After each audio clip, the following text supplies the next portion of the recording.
Magandang umaga sa lahat. Ngayong umaga ay babasahin po natin ang ika-6 na kabanata ng Esther at magbabahagi ng salita ay si Pastor Joash. Ito po ang isa sa pinakasusing kabanata ng librong ito.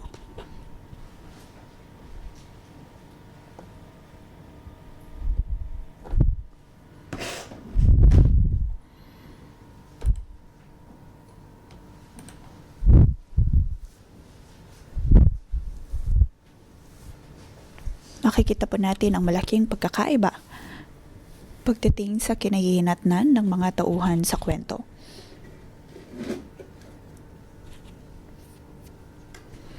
At sa mga pagkakaiba ito, doon po nangungusap ang Diyos sa atin.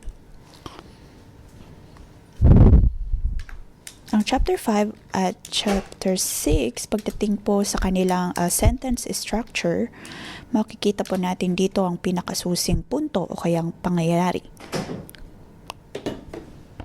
Bibigyan po natin ang kabanatang ito ng pamagat.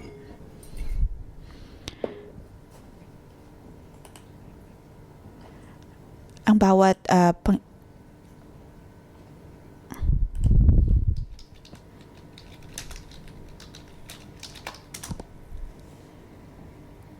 bawat bakas sa inyong buhay ay kayang gamitin ng Diyos upang magdala ng katagumpayan.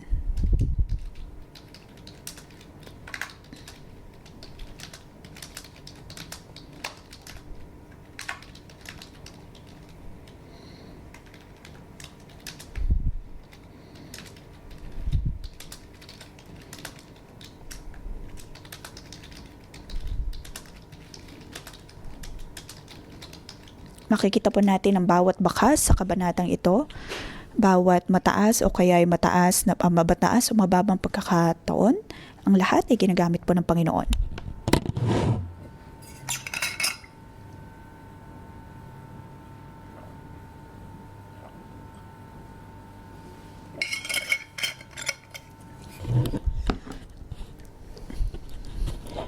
Sa kailaliman po ng ating mga puso, ang bawat bakas na iniiwan ng Diyos sa atin ay kaya niyang gamitin upang magbigay katagumpayan.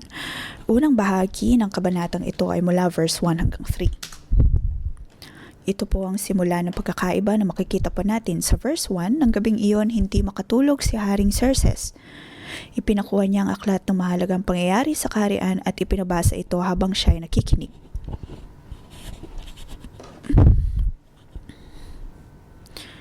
Ang gabing iyon ay ang gabi ng katagumpayan.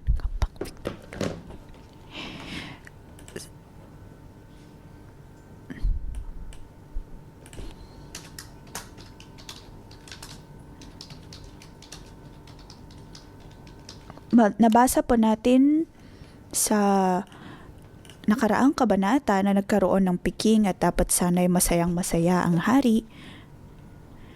Masayang-masaya ang hari, ngunit pagdating ng gabi, siya ay hindi na siya makatulog. Samantalang si Haman naman, masayang-masaya siya dahil sa,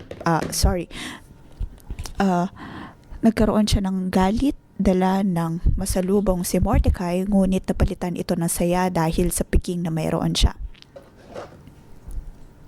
Pagkatapos naman, pagdating ng gabi, anumang nangyayari ay ang simula na ng kalbaryo ng buhay ni Haman.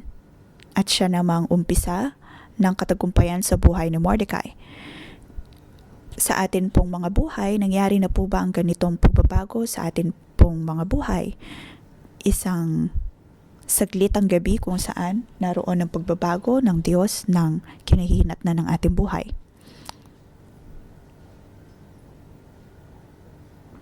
Sabi po doon, ang libro ay kung tutuusin ay napakakapal at ang unang nabuklat ay ang libro ng Kronika o ang bahagi ng kasaysayan at nabanggit ang tungkol sa pagkatuklas ni Mordecai sa masamang balak ng mga eunuchong sina Bigtan at Teres na patayin ang Haring Xerxes.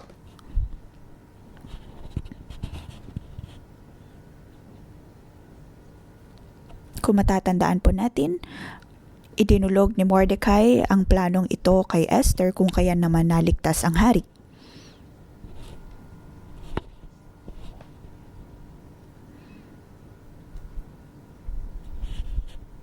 Ang bawat bahagi ng kasaysayan ay napakahalaga. Hindi po kasing hindi po marahil katulad ka-high-tech ng panahon po natin ngayon.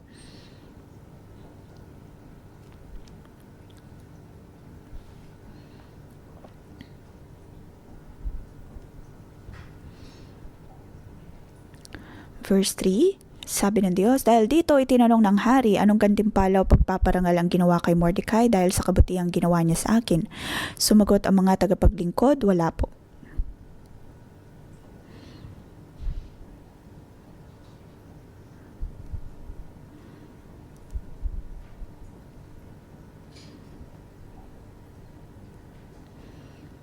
Pagkatapos,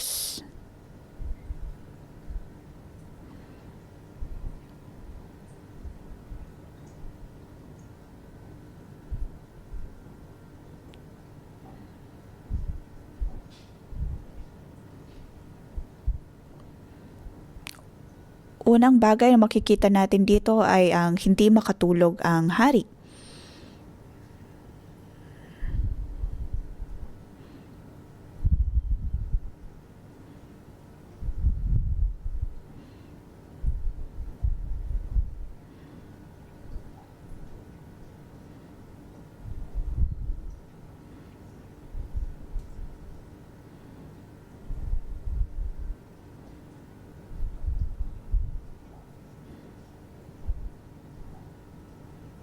Sinong mag-aakala na ganito ang tatanong ng hari?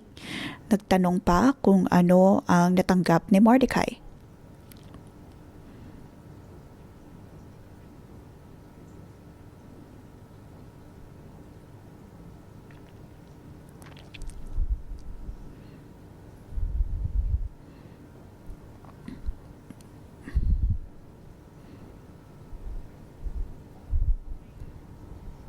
Ang Diyos ay naghahari sa mga pagkakataong ito. Ngunit isang bagay na isa pang nagpapaalala sa atin, kung nakalimutan ng hari ang isang bagay, iyon po ay maaring pagkakataon lamang, ngunit kung ito ay pagpapaalala, dapat po nating tandaan na marahil iyon ay mula sa Panginoon.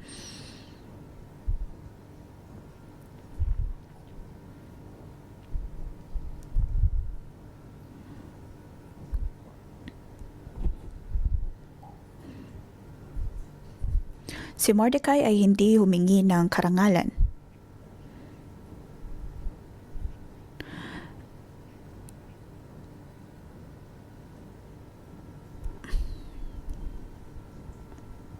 Kung tayo pong nasa posisyon niya, umaasa po ba tayo ng gantimpala?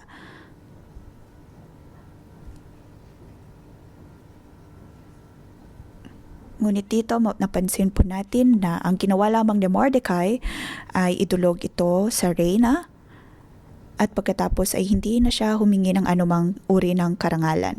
Nakikita ko dito ang dunong na mayroon si Mordecai.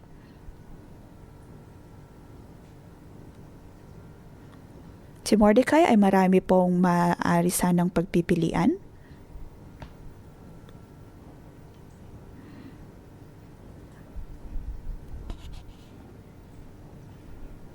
Dahil sila ay nasa paghahari ng Persia, ng Babylon,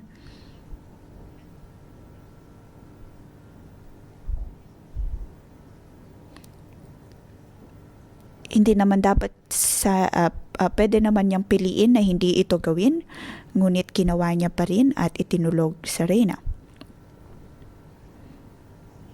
Siya ay gumawa ng desisyon.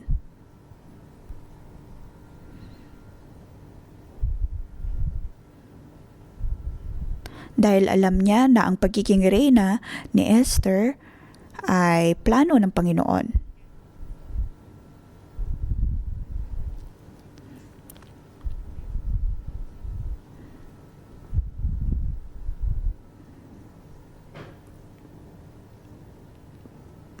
Mga kapatid, Sa ilang punto po ng ating buhay, ang nais po natin ay mabigyan ng karangalan o kaya ay mapakiramdam tayo na napaka-unfair.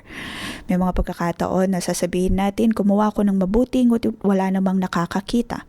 Sa marketplace marahil ay sinasabi natin na napaka-tapat natin ngunit hindi tayo iniangat o kaya napropromote o kaya sa paglilingkod, nagbibigay tayo ng ating kaloob. Ngunit hindi pa rin tayo nagagamit sa posisyon na nais natin. Ngunit kung makikita po natin ang buhay ni Mordecai, kailanman ay hindi po siya humingi ng pagkilala o kaya recognition.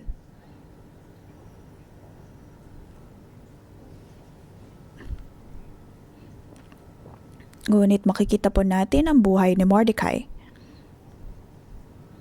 Sampalatayanan na ang Diyos ay mayroong tamang pagkakataon para sa lahat ng bagay.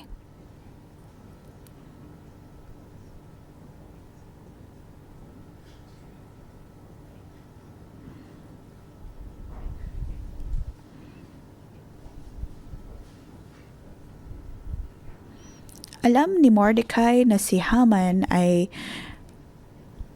may pagbabanta laban sa kanya. Ay hindi rin niya alam na mayroong bitayan na naghihintay. At maraming mga bagay ang hindi niya nalalaman, ngunit naroon na ang Diyos pa rin ang kumikilos sa lahat ng bagay. May mga pagkakataon na pakiramdam natin na mga bagay-bagay sa paligid ay napaka-unfair. Ngunit kung babalikan po natin ng Panginoon, alam natin na naroon pa rin ang kanyang presensya.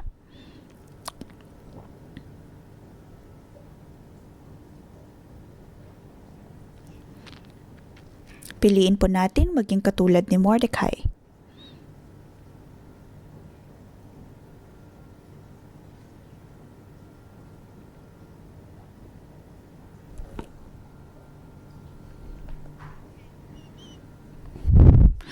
Verse 4 hanggang 9.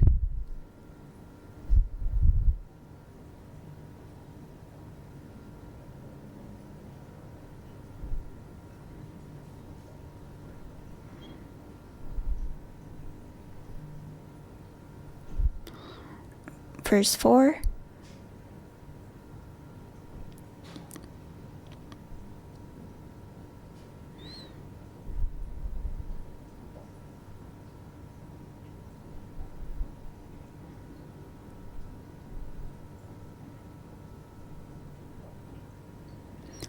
Sabi po doon, nagtanong ang hari sino ang nasa bulwagan.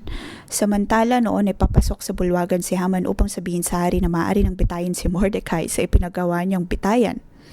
Ngunit makikita po natin dito ang tila comeback victory.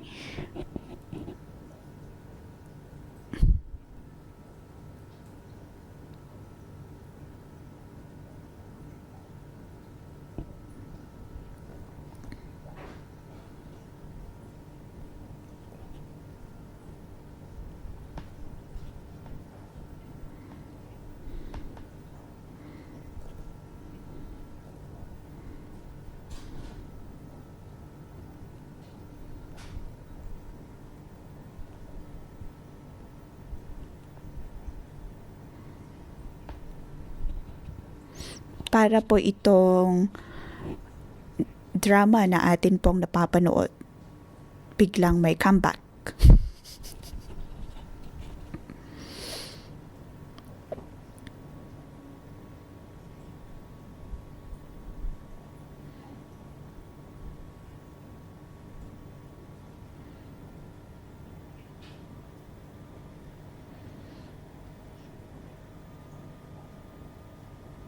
Pag-aakala ni Haman na siya ay pararangalan ng Diyos o kaya makakatanggap ng mataas na karangalan.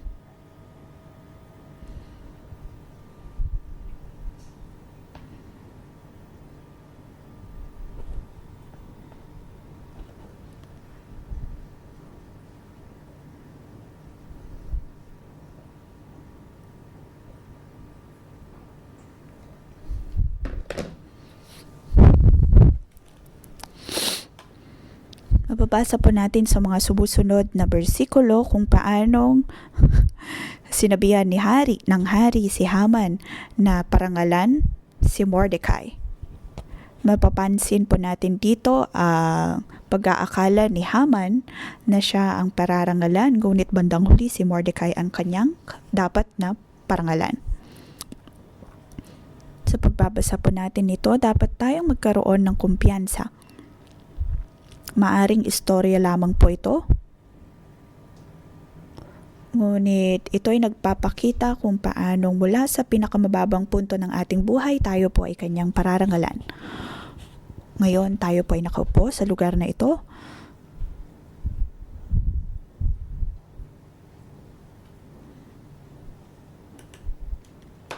Sa tuwing tayo po ay humaharap ng napakababang punto ng ating buhay, tayo din po ay kayang itaas ng Panginoon sa pinakamalungkot na pangyayari o kaya punto ng ating buhay. Tayo ay kanyang pinapangalagaan at sasamahan.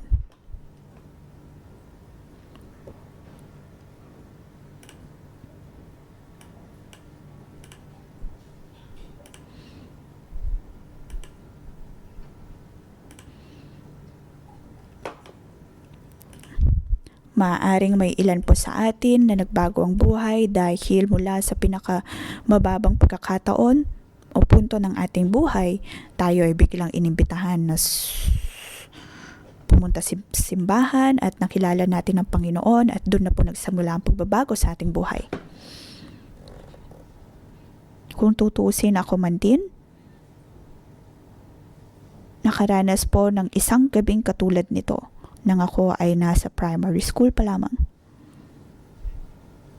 Ang aking pamilya ay lubog sa utang at sa gabing iyon ang aking nanay ay nakatanggap ng tawag na ang mga nagpautang ay paparating na po sa gabing iyon.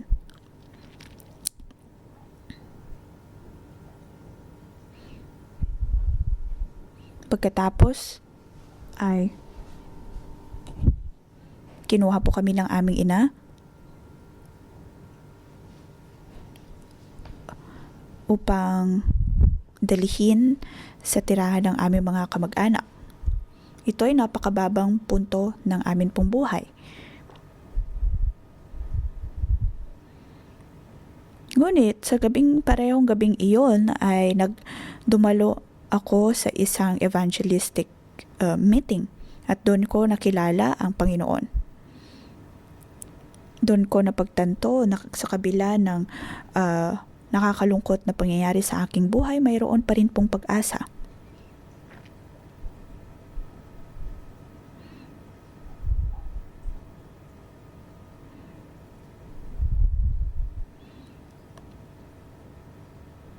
Nahanap ko po ang kasagutan sa maraming tanong sa buhay sa Biblia. Dapat po nating tandaan na dadating din po ang ganung uri ng gabi sa atin pong buhay na mag-iiwan po ng bakas ng katagumpayan.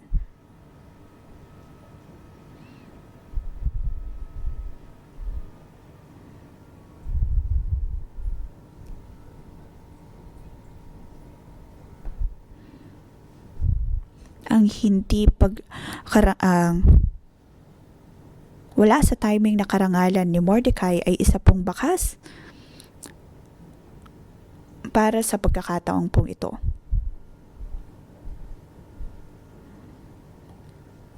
Ang atin pong nalalaman ay limitado.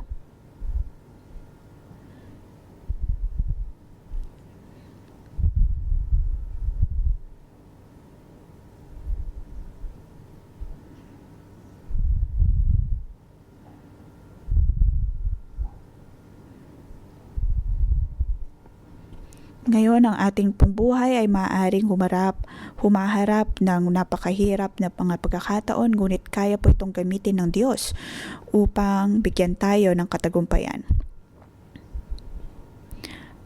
Nitong nakaraang linggo, ang aming core team ay nagtungo sa isang retreat.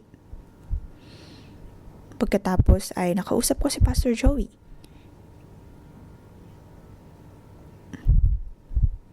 Ilang taon nang nakakalipas mula nang siya ay aking supervisor. Sa staff room, siya ay laging nakaupo sa lungat ko. Ako ay isa pong secondary teacher na katatapos lamang ng pag-aaral.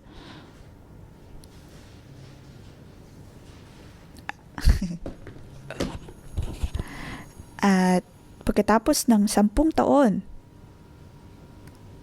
narito na akong naglilingkod kasama siya. Wow.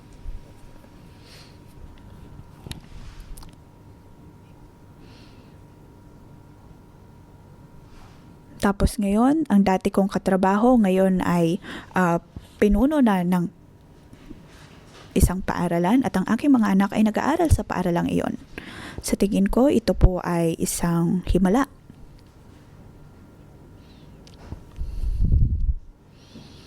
Noon, kami ay nasa parehong staff room, pareho kaming hindi masaya.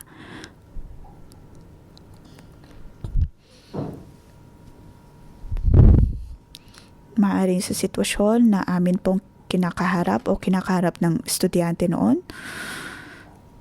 Ngunit pagkatapos ng ilang taon, kami ay muling binisita ng Panginoon. Ito po ay isang karanasan na amin pong natanggap. Ang Diyos ay nag-iwan ng maraming mga bakas upang kami ay magkaroon ng ugnayan. Ito po ay hindi basta-basta lamang na nangyari. Bagkus ay isa pong pagkakatawag ng Diyos para sa iglesia. Nais ng Diyos na tayo po ay itaas at parangalan. At gamitin po tayo bilang isang komunidad na naniniwala sa Panginoon. Hindi lamang para maranasan ang basta-bastang mga pangyayari, ngunit nais po tayong gamitin ng Panginoon upang magbigay pag-asa sa atin pong syudad. Sunod ay verse 10 hanggang 14.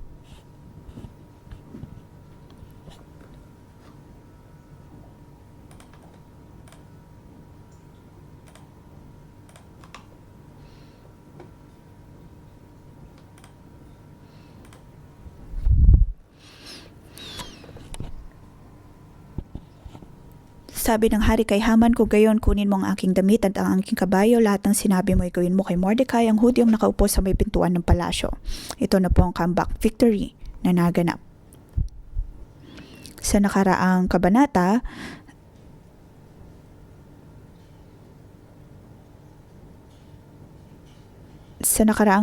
nakita po natin ang plano ni Haman na bitayin si Mordecai.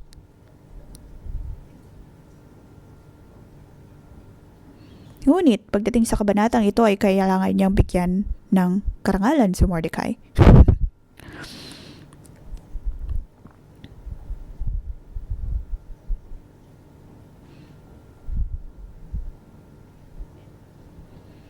Makikita po natin kung ano maaaring mangyari sa bawat po nating mga kaaway. Hindi lamang ito mga uri ng tao na ayaw sa atin o kaya magalit sa atin. Ngunit ang tinutukoy po natin na kaaway ay ang may kapangyarihan ng kadiliman. Mga bagay, mga tao na humihila ng ating pananampalataya, mga pagkakataon kung saan tayo po'y binibigyan ng sakit karamdaman, binibigyan ng mga bagay na makakasira ng ating ugnayan sa iba, o kaya kadiliman sa ating puso na nagiging dahilan upang bumaba ang ating kumpiyansa sa sarili at magkaroon ng galit marahil sa ating mga puso.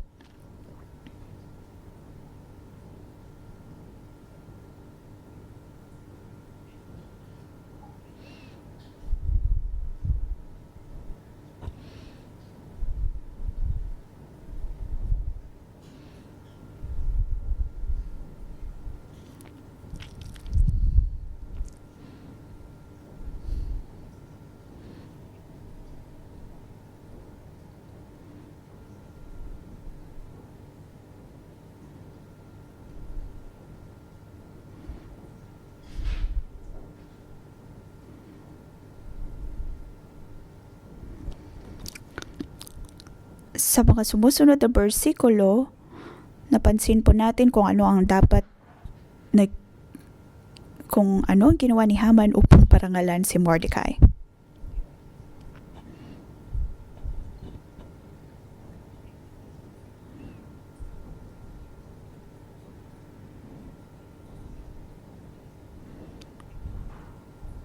Ngayon, sa panahon po natin ngayon, tayo po ba ang uri ng mga tao na nais itaas ng Diyos at bigyang karangalan?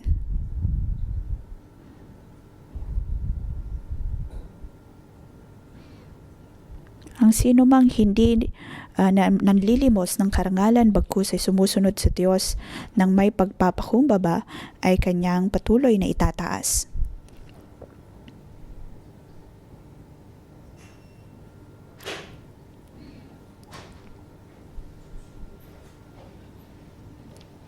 May mga pagkakataon na akala natin tayo ay may malakas na impluensya sa komunidad ng mga Kristiyano, ngunit kung titignan po natin ang syudad, ngunit napakakonti pa rin po natin. Ngunit sa pananampalataya ay kaya po natin itong pagtagumpayan.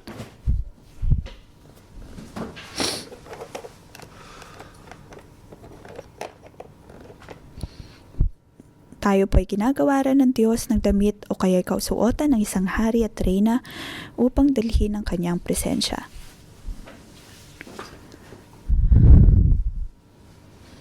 Katulad ng sinabi sa verse 11, itong ginagawa sa taong pinaparangalan ng hari. Ang karangalan na natanggap ni Mordecai ay hindi lamang basta-basta mula sa hari, ngunit mula sa Panginoon. Verse 13.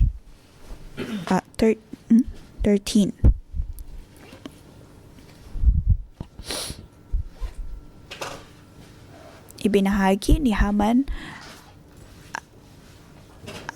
ang nangyari kay Zeres at sa mga tagapayo. Pagkatapos ay sinabi sa kanya, kung Hudyo nga si Mordecai na siyang dahilan ng iyong panghihina, hindi mo siya madadaig kundi ikaw pa ang dadaikin niya.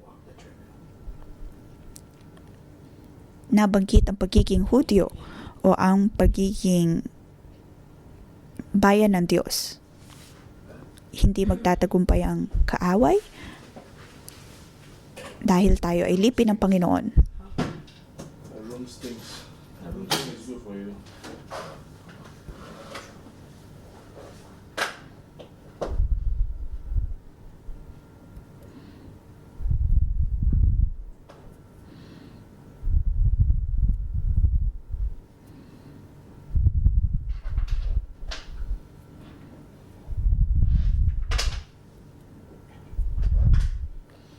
Ngayon, sa atin pong buhay, naniniwala po ba tayo na ang comeback victory na ito ay mangyayari din po sa atin? Hindi lamang po ito isang istorya.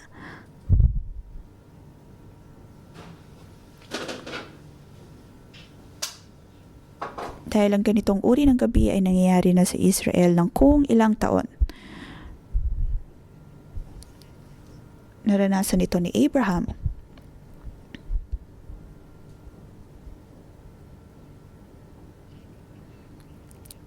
Naranasan din ni Jacob. Nang hinarap niya si Esau at siya ay punong-puno ng takot, ngunit nagpakita ang Panginoon. Si Jose, naranasan niya din ang pagdating ng Diyos nang siya ay nakakulong. Si Moses, naranasan niya ang Panginoon sa harap ng dagat na pula. Si Daniel, kanyang naranasan ang kaligtasan ni Diyos sa isang gabing kasama ng mga leyon.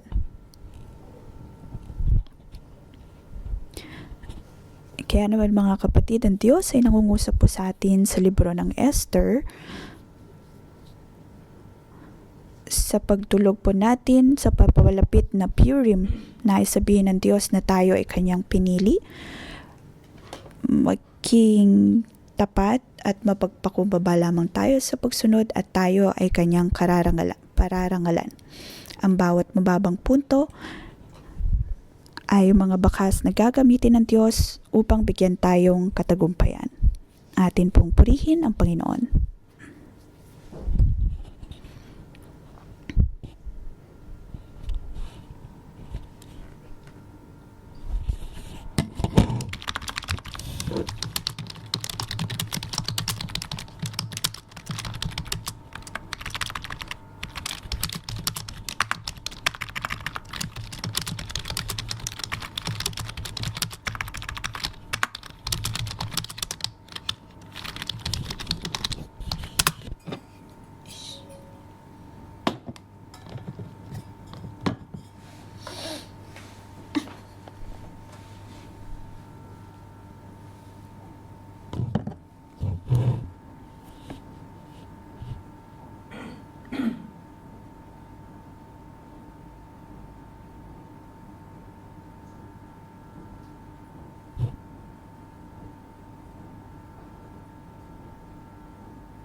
那你要做什么？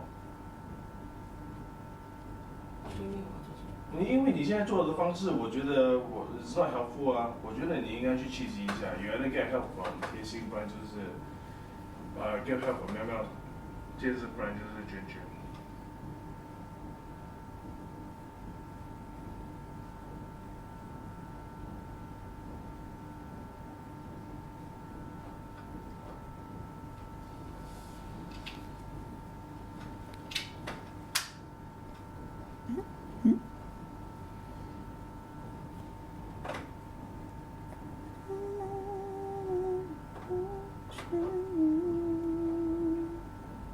我觉得被你逼， OK，感觉没有很好。好。我不逼你。我不逼你。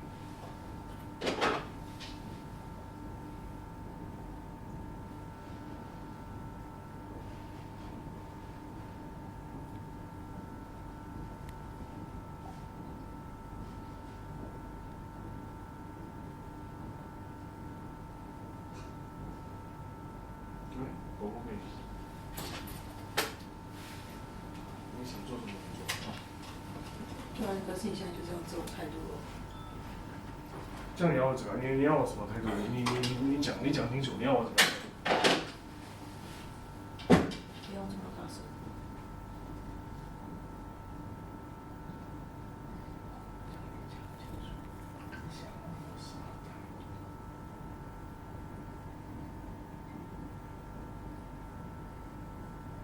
我也不想要这件事情发生，but it did。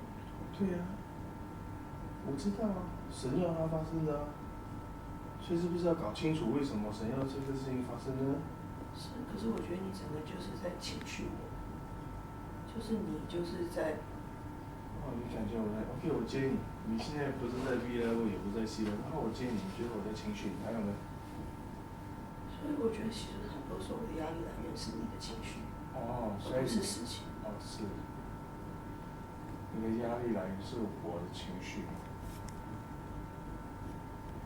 好，还有吗？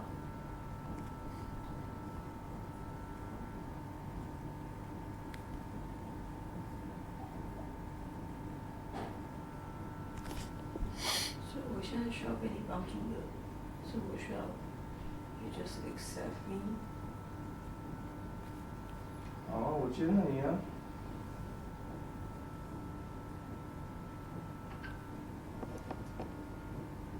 You pray with me。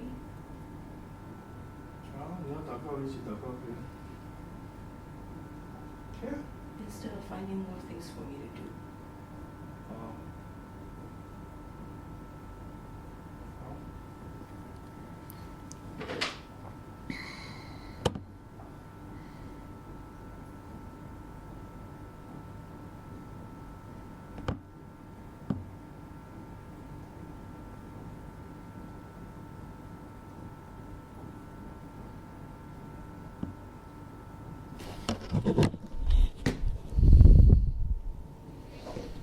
Diyos amang nasa langit, ikaw ay naghahari sa lahat.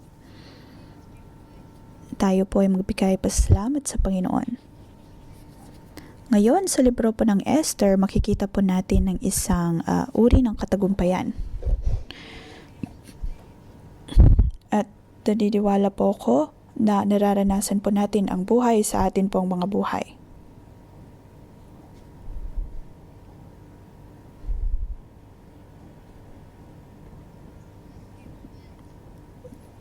Tayo po ay magbigay pasasalamat sa Diyos.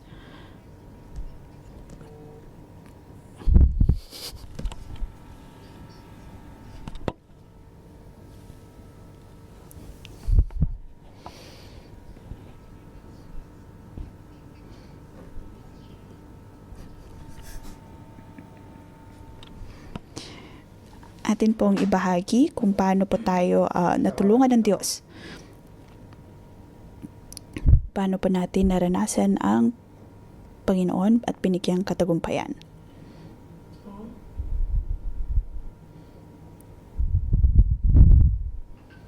我现在祷告。Go to the big hall first。对啊。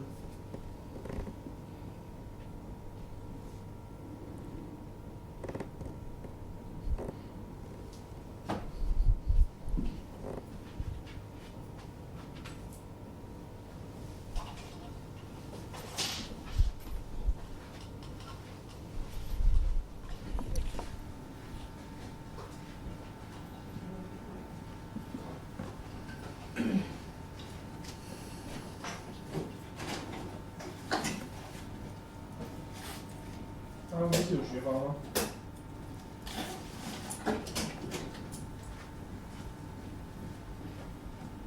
去放，学放还要吃饱。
Panginoon, ikaw ang aming Diyos na buhay.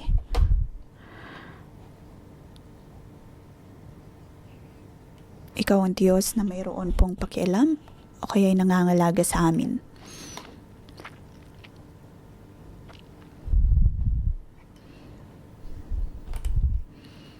Kami nagpapasalamat o Diyos dahil naranasan ka namin sa amin pong mga buhay. Sa tuwing kami ay nasa na mahirap na pagkakataon ng amin pong buhay, tuwing tinatanong po namin ang dahilan ng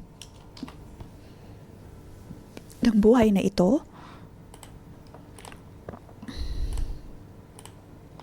sa mga pagkakataon na hindi ko alam kung paano na magpatuloy, ngunit Panginoon, iyong pinakinggan ang bawat naming panalangin. Ako ay iyong pinili. Binigyan mo ko ng pag-asa. Binigyan mo ko ng kasiyahan. At nakita ko, O Diyos, ang liwanag sa akin pong buhay. Panginoon, ikaw ang Diyos na nagmamahal sa akin at siyang nagligtas sa akin. Katulad ng kung paano nakikita namin si Mordecai, nakita namin ang buhay ni Mordecai, Panginoon, pinupuri ka namin.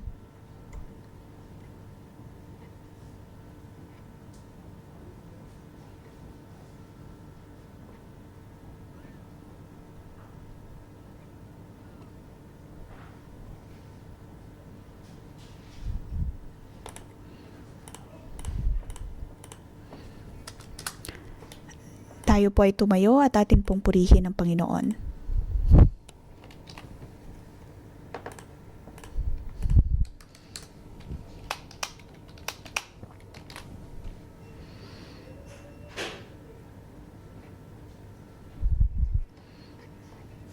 Atin pong purihin ang Panginoon ng may pusong mapagpasalamat.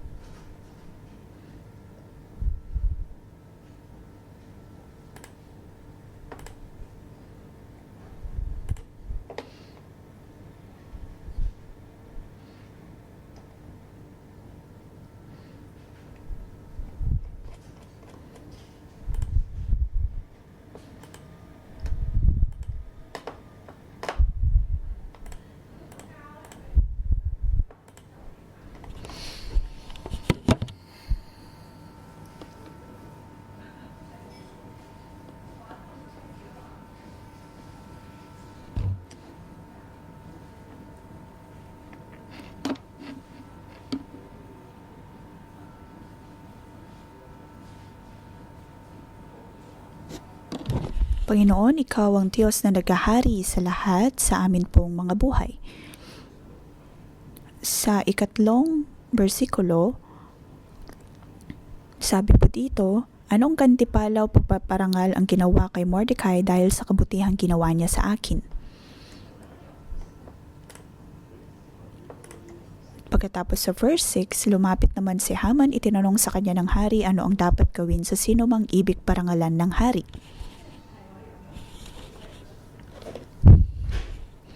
Sa atin pong mga buhay,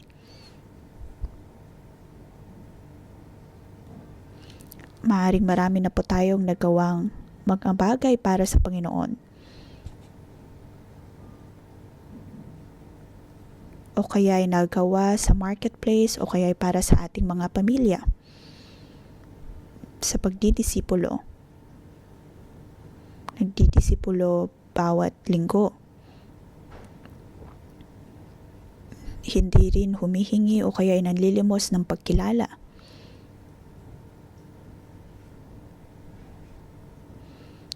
Sa marketplace, ibinubuhos natin ang lahat hindi para tayo ay parangalan o kaya ay bilang coworker.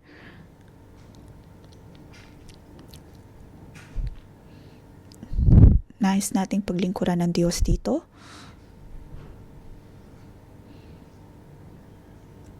Ngunit minsan tayo ay pinapagalitan ng ating mga cell member at sinasabi sa atin na hindi natin alam magmahal. O kaya pinapagalitan ng ating boss na hindi sapat ang ating ginagawa.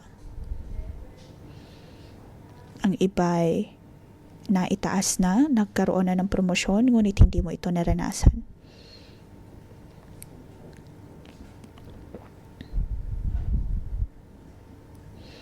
Bilang coworker, ginagawa natin ang lahat upang hindi mapansin ng iba.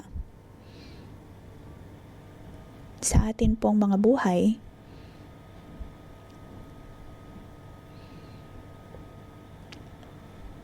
natanong na po ba natin ng Diyos, Panginoon, nakalimutan mo na po ba ako?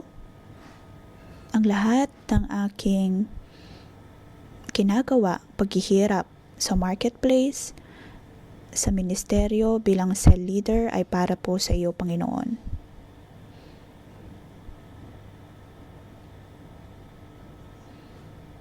Natanong na po ba natin sa Panginoon na tila hindi niya nakikita ang bawat nating paghihirap? Kung sa tingin po ninyo, kayo ito, maaari po ninyong ilagay ang inyong kamay sa inyong puso. Dibdib.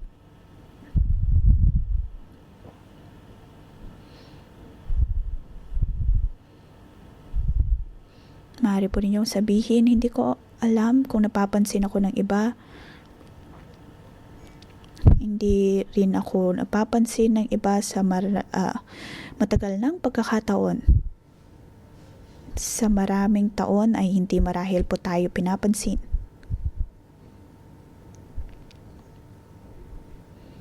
Walang anumang uri ng karangalan.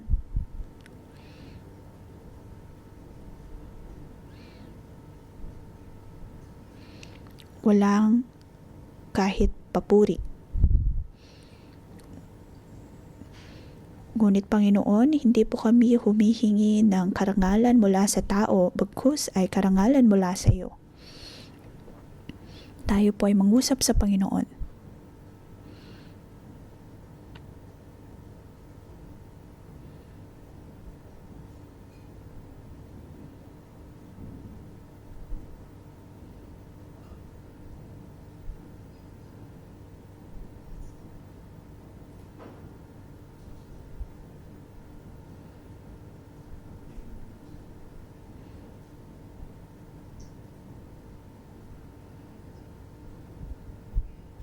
Sabihin po natin sa Diyos ang bawat kababang loob na mayroon tayo.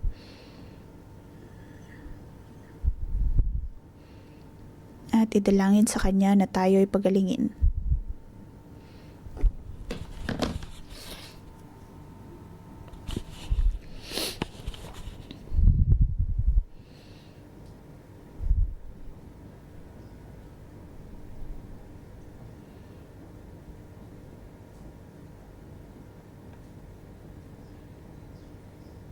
Panginoon, nakikita mo ang iyong mga anak na napakarami nilang mga tanong.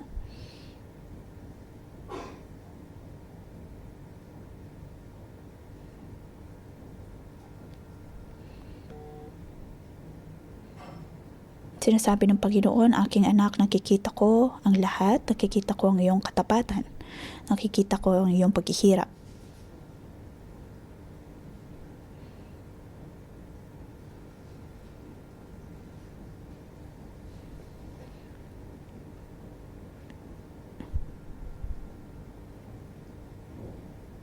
Sinasabi ng Diyos, aking anak, ako ay natutuwa sa iyo.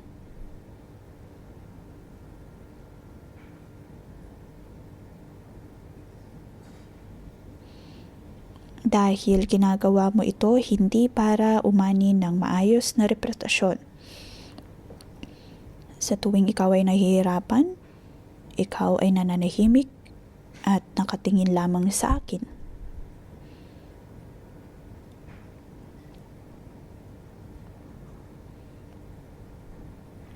Ngunit alam mo sa iyong puso na napakababa ng iyong pakiramdam.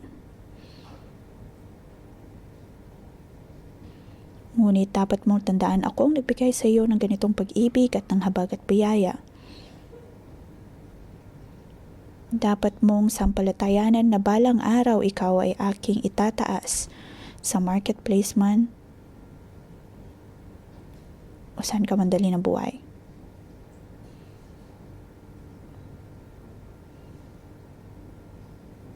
Nakikita ko ang Diyos na inilalagay niya ang bawat isa sa atin sa kanyang mga palad.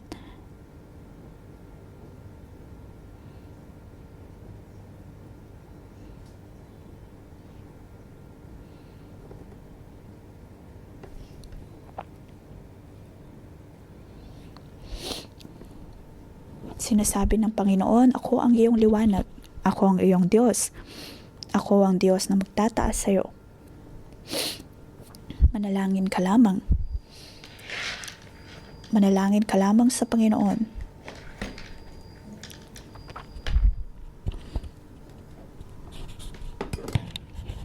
Manalangin ka lamang sa Panginoon. Tanggalin ang bawat mababang pagtingin.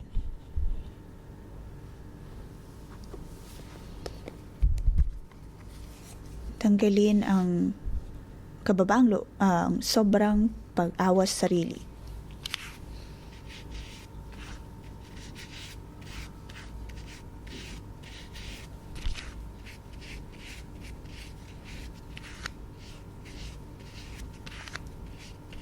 Panginoon, ikaw ay aming kailangan. Nais naming manampalataya sa iyo, Panginoon.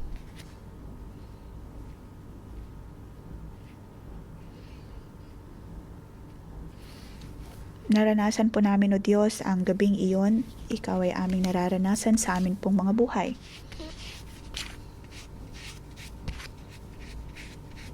Panginoon, nakikita mo ang bawat naming ginagawa. Kami ay naniniwala, O Diyos.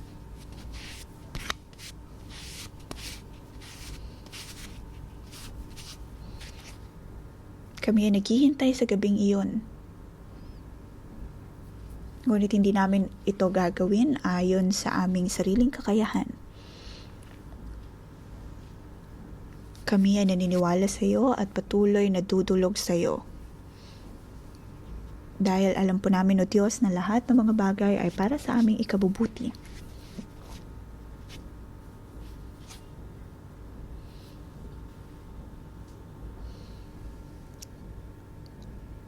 Naniniwala kami, O Diyos, na ang lahat ay para sa amin pong ikabubuti. At sapat nang nakikita mo ang lahat.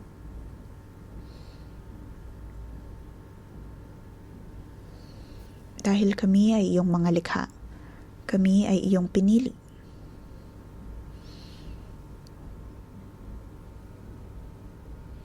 Atin pong ipikit ang ating mga mata.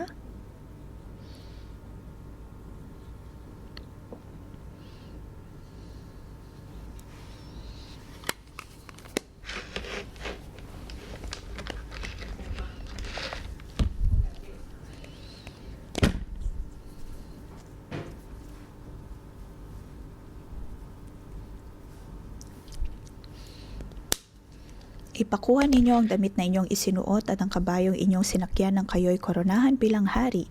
Ang damit ay ibigay sa isa sa mga pangunahing pinuno ng kaharian para isuot sa pararangalan. Pagkatapos isakay sa kabayo at ilibot sa buong lungsod habang isinisigaw ito ang ginagawa sa taong pinaparangalan ng hari.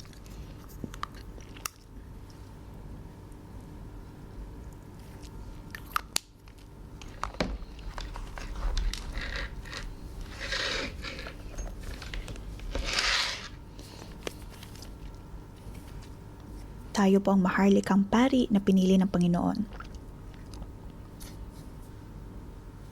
Tayo po ay kanyang pinili, tayo ay kanyang kinululugdan. Atin po itong tanggapin ayon sa Espiritu. Ngayon tayo po ay tumayo.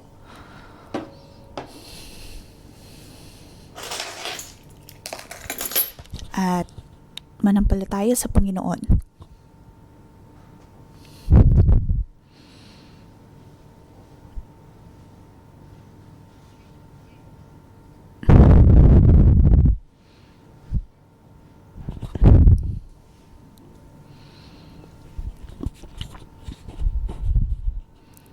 Ang kasuotan ng hari ay kanya pong igagawad sa atin. Ang kabayo na sinakyan ng hari ay atin pong masasakyan. At tayo ay ililibot sa buong lungsod. Ngayon, amin pong iniimbitahan ng bawat isa.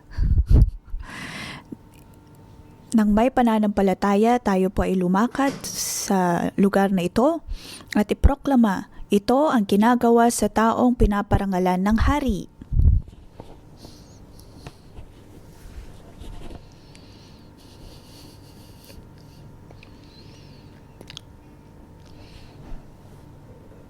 Ito ang nais na gawin ng hari sa atin pong mga buhay.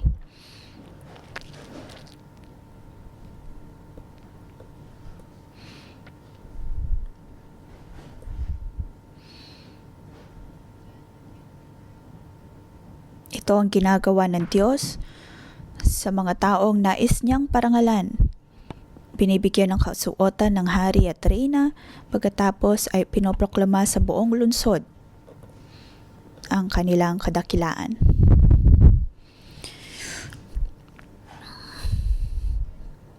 Ito ang ginagawa sa taong pinaparangalan ng hari.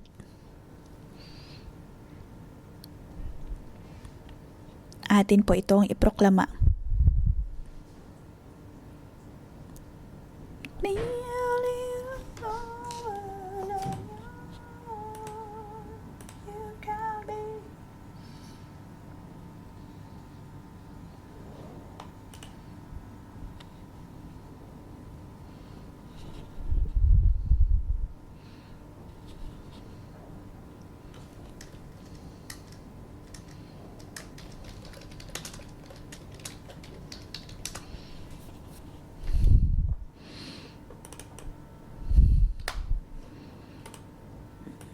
You will plant tree of love in this land.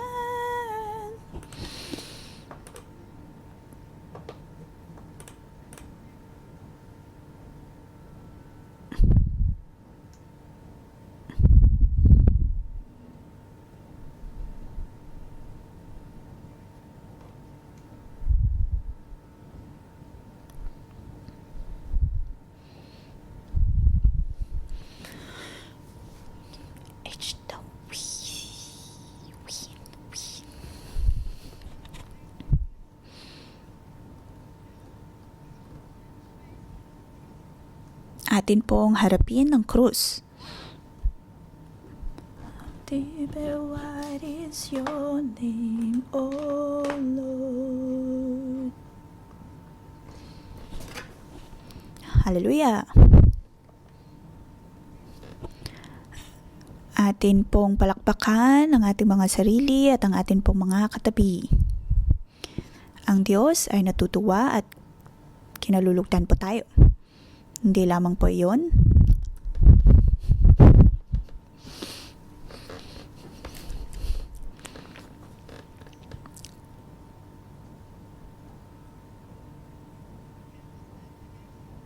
Sabi ni Zeres kay Haman, kung Hudyo si Mordecai na siyang dahilan ng iyong panghihina, hindi mo siya madaday kundi ikaw pa ang dadaikin niya. Kahit anumang mangyayari sa inyong buhay, inyo pong iproklama na hindi na ito makakadaig sa atin. Ang bawat kalungkutan, ang bawat kapaitan, ang bawat kababaang loob ay hindi magtatagumpay sa atin pong mga buhay. Atin pong itong ideklara ng may pananampalataya. Lahat ng kapaitan, lahat ng kababaang pagtingin sa sarili ay hindi na magtatagumpay laban sa atin.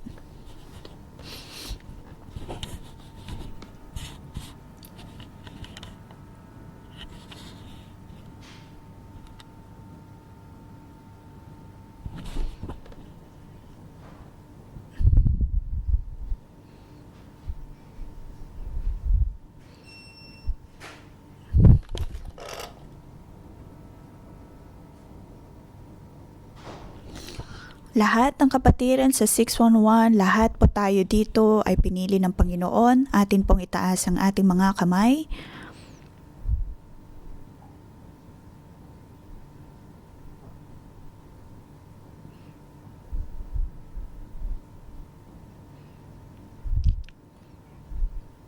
Maaaring naririnig po natin ang madaming mga sabi-sabi tungkol sa 611. Ngunit ang Diyos ay habang buhay na naghahari. Ang presensya ng Diyos ay patuloy na sumasama sa atin. Ang Diyos ay lagi pong nasa atin. Tayo ay mga maharlikang pari na pinili ng Panginoon. Kahit anumang mga bagay na nais gawin ng kaaway ay hindi po maghahari. Bagkus ang Diyos ang patuloy na maghahari. Atin pong ipinalangin ang atin pong iglesia.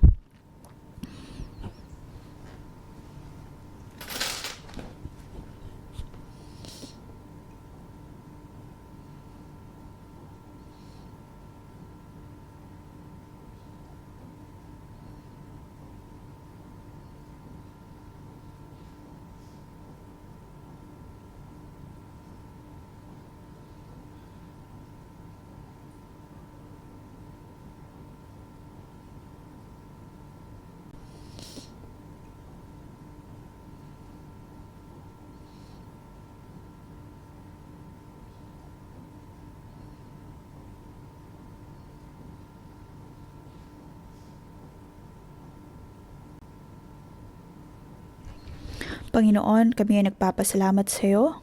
Sa pamamagitan libro ng Esther, ikaw ay nangungusap po sa amin. Sa ngalan ng Panginoong Jesus, akin pong pinagpapalang 611.